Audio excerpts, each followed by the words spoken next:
ہوں کہ اتنا زبردست پروگرام ہے. میری تقریر سے پہلے سب بچوں کے لیے کلیپنگ کریں. اتنا زبردست پروگرام. یہ تھوڑا سا مجھے دل میں بغض نظر آ رہا ہے اور کلیپنگ کریں. نحمدہ ونصلی علی رسول الکریم. اما بعد فاعوذ باللہ من الشیطان الرجیم. بسم اللہ الرحمن الرحیم. اقرأ بسم ربک الذی خلق. پڑھ اپنے رب کے نام سے جس نے پیدا کیا. صدق اللہ العظیم. سب سے پہلے میں اپنے معزز و مکرم مہمانان گرامی جن کا نام میں فردن لے چکا ہوں، اس کے بعد جو آئے ہیں ان کے بھی اسٹوڈنٹ اور والدین اور اسٹاف سب کا میں تہہ دل سے شکریہ ادا کرتا ہوں جنہوں نے اپنا قیمتی وقت نکال کر آج کے پروگرام میں شرکت کی اور اس پروگرام کو کامیاب کیا. حیرت ہے کہ تعلیم و ترقی میں ہے پیچھے. حیرت ہے کہ تعلیم و ترقی میں ہے پیچھے. جس قوم کا آغاز اقرا سے ہوا تھا، آج الحمدللہ منہاج ماڈل سکول برادری کا 29 سال ہو چکے ہیں اور میرے سکول میں الحمدللہ 17 سال ہو چکے ہیں. اور اس پروگرام الحمدللہ 17واں پروگرام جو میں نے اٹینڈ کیا ہے یا میں کر رہا ہوں آپ لوگوں کے سامنے ہے. اس میں مجھے بتانے کی کوئی ضرورت نہیں ہے. اور صرف پروگرام نہیں، بچوں کی آپ ایکٹیویٹیز دیکھیں، بچوں کا بولنا دیکھیں، بچوں کی آپ اس کی تعلیم سے وہ چیک کریں. الحمدللہ جس کے دل میں بغض نہیں ہوگا وہ لازمی کہے گا کہ ماشاءاللہ بہت زبردست ہے. 23 فروری 2025 کا سالانہ رزلٹ میں بچوں کی پرفارمنس سے اندازہ لگا دیا ہوگا کہ سکول میں بچوں کے ساتھ کتنی محنت کی ہوگی. منہاج ایجوکیشن سوسائٹی ایک انٹرنیشنل ادارہ ہے جس کو شیخ الاسلام ڈاکٹر چرو قادری صاحب کے زیر سایہ اور ڈاکٹر حسین محی الدین صاحب کی نگرانی میں چل رہے ہیں.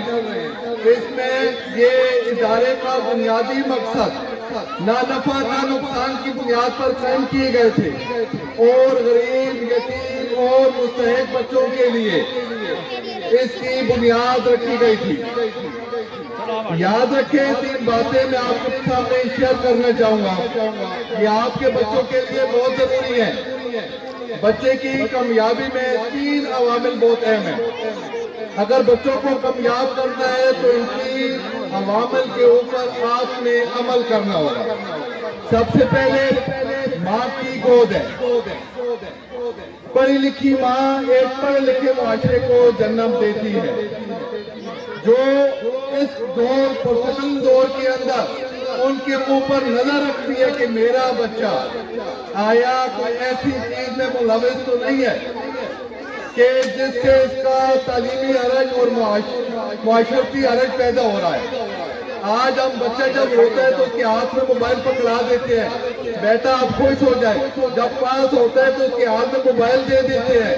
جب کوئی خوشی محسوس کرتے ہیں ہم اس کو موبائل دے دیتے ہیں. یاد رکھیں آج کے دور میں موبائل دے کر آپ اپنے بچوں کا وقت ضائع کر رہے ہیں.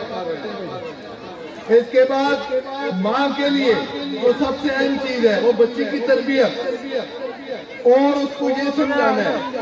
اکثر ہم نے جس دور میں پڑھا تھا ہمیں یہ کہا جاتا تھا کہ بیٹا جدھر استاد کی ٹیک لگے گی وہ جگہ جہنم نہیں جائے گی. ہمارا ذہن تیار کیا جاتا تھا. آج ہم کیا کرتے ہیں اگر کسی کو کچھ ٹیچر سے بچے روزانہ غلطیاں کرتے ہیں لیکن اگر ٹیچر سے کوئی غلطی ہو جاتی ہے تو وہ کہتے ہیں میں تو گاؤں کا خان ہوں میرے بیٹے کو مارے. پھر ہم کیا کرتے ہیں وہ پھر بچے کا جو نقصان ہوتا ہے وہ آپ کو معلوم نہیں، وہ آپ کو پتہ نہیں ہے کہ کیا نقصان ہوتا ہے جب ہم اس قسم کے گلے شکوے آتے ہیں. یاد رکھیں ٹیچر جو ہے نا وہ بچوں کی وفادار ہوتی ہے، ان کے فوائد کے لیے سوچتی ہیں، نقصان نہیں چاہتی. جس وقت اس کا اسٹوڈنٹ ہوتا ہے نا تو وہ اپنی اولاد کی طرح سمجھتے ہیں. ہم اپنے اسٹوڈنٹ کو اولاد کی طرح سمجھ کے ان کی ہم اصلاح کرتے رہتے ہیں. اور یاد رکھیں یاد رکھیں پڑھائی کے دوران جو اس بندے نے مشکلات کا سامنا نہیں کیا اس کو دنیا کی مشکلات کا سامنا کرنا پڑتا ہے. ہمیں چاہیے اپنے بچوں کے ان کی مشکلات ان کو صبر دیں. اس کے بعد دوسری جو چیز ہے بچے کی کامیابی کے لیے اسکول یا ٹیچر دوسری چیز ہے بہترین اسکول بہترین بچوں کو پڑھاتا ہے یعنی کہ بہترین اسٹوڈنٹ پیدا کرتا ہے. اور اس کے بعد تربیت یافتہ اساتذہ بچوں میں تبدیلی لا سکتی ہیں. کیونکہ آج کل ہم نے کیا دیکھا ہے جی جو میٹرک کرتا ہے جو مڈل ہے اس کو ہم ٹیچر رکھ لیتے ہیں. یہ تو آپ لوگوں کو نہیں پتا کہ وہ اسکول کے اندر کیا کرتے ہیں. یا یہ ہوتا ہے کہ ایک کمرے میں 4 کلاسیں ڈال دیتے ہیں جی چلیں یہ بچے جب ٹائم تو گزارتے ہیں. یہ یاد رکھیے آپ کے بچوں کا وہ نقصان ہے جو زندگی بھر آپ پورا نہیں کر سکتے. سکول کا کشادہ یا روم اور ماحول بچے کی تعلیم و تربیت پر بہت اثر ڈالتے ہیں. سکول صاحب اپنے نصاب سے ہی جب وہ بخوبی واقف ہوگا اس کو صحیح طریقے سے وہ پڑھا سکے گا تو آپ کے بچے میں تبدیلی آ سکتی ہے. سکول میں دینی ماحول الحمدللہ اللہ پاک کا لاکھ لاکھ شکر ہے ہمارے پاس حفظ کی کلاسز ہیں.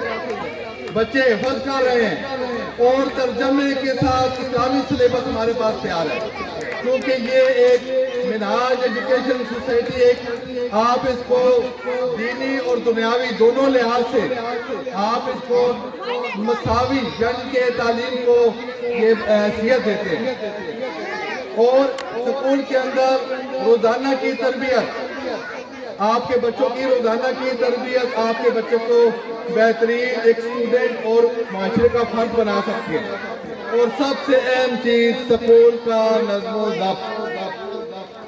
آج ہم کیا کرتے ہیں جی بچہ آتا ہے نا ہم خود کسی جگہ سے لیٹ ہو جائے کوئی مسئلہ نہیں. بچہ لیٹ ہو اس کی اصلاح کے لیے ہم کرتے ہیں لیکن اس کو سزا نہیں دیتے ہم. اس وجہ سے کہ ہو سکتا ہے وہ بچے کے بہت سارے ایسے مسائل پیدا ہوں جن کی وجہ سے وہ بچہ لیٹ ہو گیا.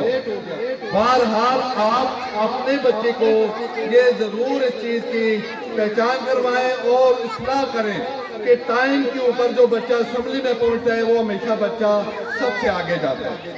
اس کے بعد تیسری جو چیز ہے نصاب. جدید تقاضوں کے مطابق جب نصاب ہوگا تو آپ کا بچہ اپنے اس معاشرے کا بہترین فرد بنے گا. اور نصاب کا اصل حق جو اس کا حق ہے وہ ادا کرنا رٹا سسٹم نہ ہو اس کا حق ہو اور ٹیچر گھر سے تیاری کر کے آئیں. اس کے بعد ہی نصاب ایسا ہو جس میں دنیا اور آخرت کی تعلیم دی جائے.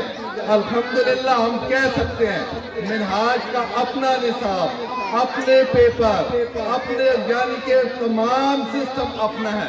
اور ہمارے لیے ایک بہت بڑی اعزاز کی بات ہے ہمارے جو منہاج کی اسلامیات ہے گورنمنٹ اداروں نے لے کے اپنے نصاب میں لگائی ہوئی ہے. بیکن ہاؤس ایک ادارہ ہے اس کے اندر ہماری انگلش کی کتابیں چل رہی ہیں جن کی 50,000 ان کی فیسز ہیں. اسی طرح باقی جو اپنے فیسوں کی وجہ سے بہت بڑے ادارے ہیں کیونکہ یہ ایک ادارہ تو یہ غریبوں کے لیے ہے. ادھر ہمارے لیے ہمارا جو تیار کردہ نصاب ہے وہ ادھر چلا رہے ہیں. الحمدللہ کبھی اپنے اس نصاب کو دیکھنا ہے اور اپنے تھوڑا سا بیک گراؤنڈ چیک کر لیں کہ جب ہم تھے ہم 6 کلاس میں جا کے انگلش پڑھتے تھے اور ادھر سے نرسری اور ادھر یعنی کہ پریپ سے ایسی انگلش پڑھائی جاتی ہے کہ ہمارا بچہ اردو میں کمزور ہو سکتا ہے لیکن انگلش میں نہیں ہوتا. ہم کوشش کرتے ہیں کہ اردو میں بھی ہم ان کے ساتھ اتنی یعنی کہ محنت کریں. الحمدللہ ہم کہہ سکتے ہیں کہ منہاج سکول اپنی محنت سے بچوں میں 100% تبدیلی لانے کی صلاحیت رکھتا ہے. اس کے بعد آپ نے دیکھا ہے اسکالرشپ کے حوالے سے تو اسکالرشپ میں آپ لوگوں نے اپنے بچے کو تیار کرنا ہے کہ میرا بچہ اسکالرشپ حاصل کرے، یہ ایک بہت بڑی بات ہے۔ آج میں ایڈوانس میں ان بچوں کو مبارک دے رہا ہوں جنہوں نے اسکالرشپ کو یعنی کہ حاصل کیا ہے، اور ان کی پورے سال کی فیس معاف ہوگی۔ اس کے بعد اس پورے پروگرام کو جس طرح ہم نے ترتیب دیا ہے، اس میں سب سے اہم کردار ٹیچر کا ہے، اور اگر میں ان کی تعریف نہ کروں یا ان کا میں شکریہ ادا نہ کروں تو یہ بہت بڑی زیادتی ہوگی۔ میں تمام اسٹاف کا اور بچوں کا تہ دل سے مشکور ہوں۔ اس کے بعد الحمدللہ باقاعدہ طور پہ کلاس 9 10 کے داخلے شروع ہیں ہمارے پاس، باقی بھی داخلے الحمدللہ ہو رہے ہیں۔ ابھی سال شروع نہیں ہوا اور 20 سے 25 داخلہ ہمارے پاس ہو چکا ہے، یہ بہت بڑی کامیابی ہے ہماری۔ ابھی سال شروع نہیں ہوا، 20-25 داخلے الحمدللہ ہم کر چکے ہیں۔ ٹیچر ادھر مجھے تھوڑا سا صدمہ ہوتا ہے اپنے گاؤں کے سوچ کو دیکھ کے۔ والدین آتے ہیں کہتے ہیں جی میری بچی پڑھی ہوئی ہے، جی بی اے کیا ہوا ہے، ایم اے کیا ہوا ہے، لیکن وہ پڑھا نہیں سکتی، ان کو گھر سے اجازت نہیں ہے۔ مجھے ایک سوال کا جواب دینا ہوگا آج۔ بیمار ہوتے کس کے پاس جاتے ہیں؟ ڈاکٹر کے پاس۔ دکان پہ آپ جاتے ہیں، بازار میں جاتے ہیں، کوئی شرم کی بات نہیں ہے۔ ڈاکٹر کے پاس جاتے ہیں، کوئی شرم کی بات نہیں ہے۔ لیکن ایک انبیاء کا پیشہ، جب کوئی بندہ کسی کو سکھانے کے لیے گھر سے نکلتا ہے، اللہ پاک فرشتوں کو حکم دیتا ہے جاؤ ان کے پاؤں زمین پہ لگنے نہیں دینا، یہ اپنے پاؤں، ان کے پاؤں آپ کے پروں کے اوپر چل کے یہ اس ادارے میں جائیں گے۔ یہ بہت بڑی سعادت ہے، اور آج ہم اپنی ماؤں بہنوں بیٹوں کو پڑھا کے گھر میں بٹھا دیتے ہیں۔ اس کے لیے اس معاشرے کے ساتھ ہم نے جہاد کرنا ہوگا، پڑھے لکھے افراد سے جہاد کرنا ہوگا۔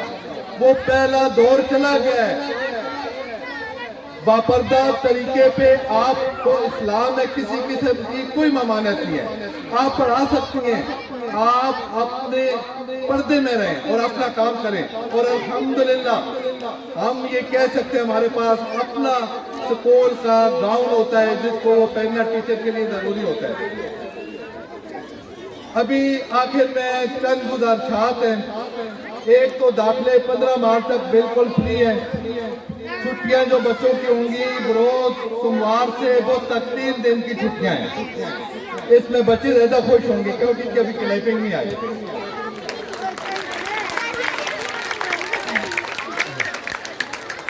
اور اسی طرح ٹیچر کی جو چھٹیاں ہوں گی سوموار اور منگل کو بدھ کے دن آنا ہوگا۔ بچوں نے جمعرات کے دن آنا ہے، جمعرات اور جمعہ 2 دن کتابیں لیں گے، ہفتے کے دن پڑھائی ہے تاکہ رمضان سے پہلے ہم اپنا آغاز کر لیں۔ اور انشاءاللہ یہ توقع ہے کہ 1 رمضان بھی ہفتے کے دن ہو سکتا ہے، تو ہمارا نئے سال کا آغاز بھی اس دن سے ہو تو ہمارے لیے بہت برکت ہوگی۔ بچے کو روزانہ صاف ستھرے اور مکمل یونیفارم ہے سکول بھیجنے کی آپ لوگوں کی ذمہ داری ہوتی ہے۔ وقت پر سکول لانا اور لے کر جانا یہ بھی آپ لوگوں کا کام ہے۔ لیٹ آنے والے بچوں کو سکول میں ہم 15 منٹ تک اجازت دیتے ہیں، اس کے بعد دروازہ لاک کر دیتے ہیں، لہذا اپنے بچے کو وقت پر سکول لایا کریں۔ اپنے بچے کی فیس 5 تاریخ تک لازمی کلیئر کریں۔ آپ دیکھیں دنیا کے جو کام ہے آپ وقت پہ کرتے ہیں، لیکن سکول کے جب معاملہ آتے ہیں تو لیٹ کر دیتے ہیں، لیکن یہ 80-20% لوگوں کی وقت پہ جمع ہوتی ہے، اور میں یہ سمجھتا ہوں ان کے اپنے بچے کے ساتھ ایک محبت ہے۔ اسی طرح جی بچے کو جب چھٹی کرانی ہو تو آپ لوگوں نے اپلیکیشن دینی ہوگی، درخواست دینی ہوگی، باقاعدہ ریکارڈ میں رکھا جاتا ہے، اور چھٹی سے گریز کرنا چاہیے۔ کلاس میں ڈائریکٹ والدہ یا بہن یا کوئی بھی لیڈیز نہیں جا سکتی، وہ سکول میں آ کے ایڈمن آفس میں بیٹھے، آپ کے پاس ٹیچر آئیں گی، آپ کے پاس آپ کا بچہ آئے گا، یہ آپ کی عزت کے لیے ہے۔ جب آپ کلاس میں جاتی ہے یہ میں نہیں سمجھتا آپ کی عزت ہے۔ جب آپ سکول میں آ جاتے ہیں آپ ہمارے مہمان ہوتے ہیں، اور آپ ادھر بیٹھیں گے آپ کے پاس بچہ بھی آئے گا، ٹیچر بھی آئے گی، تو اس حوالے سے آپ لوگوں نے تعاون کرنا ہوگا۔ سکول کے قاعدہ قانون کے مطابق بچے اور والدین اس قاعدہ قانون پر چلنے کے پابند ہوتے ہیں۔ آخر میں ان اشعار کے ساتھ اپنی تقریر کو اختتام کروں گا۔ منہ میں زبان تو سبھی رکھتے ہیں، منہ میں زبان تو سبھی رکھتے ہیں، مگر کمال وہ کرتے ہیں جو اسے سنبھال کر رکھتے ہیں۔ کسی کی نظر میں اچھے تھے، کسی کی نظر میں برے تھے، کسی کی نظر میں اچھے تھے، کسی کی نظر میں برے تھے، حقیقت میں جو جیسا تھا ہم اس کی نظر میں ویسے تھے۔ آج کی دور کی صورتحال یہ ہے، ہم دعائیں کرتے ہیں اللہ سے، یا اللہ میرے بچے کو پاس کر دے۔ اس حوالے سے یہ 2 اشعار ہیں۔ دوا کی تلاش میں رہا دعا کو چھوڑ کر، دوا کی تلاش میں رہا دعا کو چھوڑ کر، میں چل نہ سکا دنیا میں خطاؤں کو چھوڑ کر۔ حیران ہوں میں اپنی حسرتوں پہ اقبال، حیران ہوں میں اپنی حسرتوں پہ اقبال، ہر چیز خدا سے مانگ لی مگر خدا کو چھوڑ کر۔ وآخر دعوانا ان الحمدللہ رب العالمین۔